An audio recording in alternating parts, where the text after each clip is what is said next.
The scene where Rico Angelo bashes an underling's head with a pool cue was a bit of Al Capone lore also utilized by David Mamet in his 1987 screenplay for The Untouchables. Now, the character taking the beating, Frankie Gasto, was played uncredited by Aaron Saxon, who had wrestled professionally under the name Lord Spears. His shtick was entering the ring in a dress suit and reciting Shakespeare.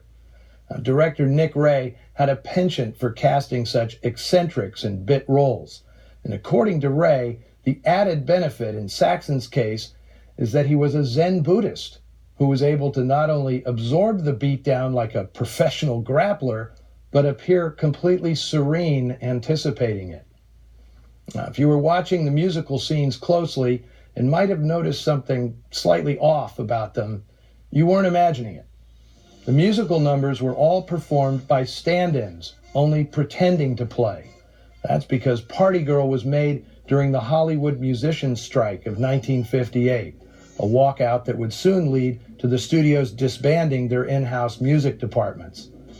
Nick Ray thought he was signing on for a relatively easy production, but the strike and a prolonged illness to co-star Sid Charisse made this one more dispiriting and debilitating job for an already unhealthy and exasperated director. Now, one aspect of the production which completely pleased Ray was working with star Robert Taylor. Now, the two men couldn't have been more dissimilar politically, Taylor being one of Hollywood's most prominent conservatives, and Ray a longtime liberal dating back to the Federal Theater Project of the 1930s. But the director admired how Taylor, who was once one of the most handsome leading men in the movies, was unafraid of roles which showed his advancing age and frayed seams. He was particularly impressed by how Taylor studied with an osteologist to convincingly sell Tom Farrell's limp. He worked like a true method actor, Ray said, and it's only very rarely that you find this kind of ambition, sensitivity, and humbleness. Now, a funny coincidence about the character of Thomas Farrell. 10 years after he made this film, Nick Ray found himself in need of the services of a good, experienced lawyer, and he hired Chicago mouthpiece Louis Kuttner, without having the slightest idea that Kuttner was once Al Capone's attorney and had been the model for the Thomas Farrell character in Party Girl. Hearing Kuttner's scary true-life tales of his service to Scarface only further convinced Ray that Party Girl was a far cry from the film it could have been. In later interviews with acolytes who claimed Ray had reached the apotheosis of his Hollywood style with Party Girl, the director would merely say he'd done the best he could within MGM's circumscribed style of movie making.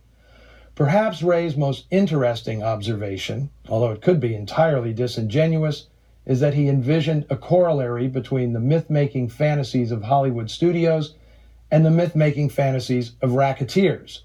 Neither worldview had any relation to reality, Ray believed.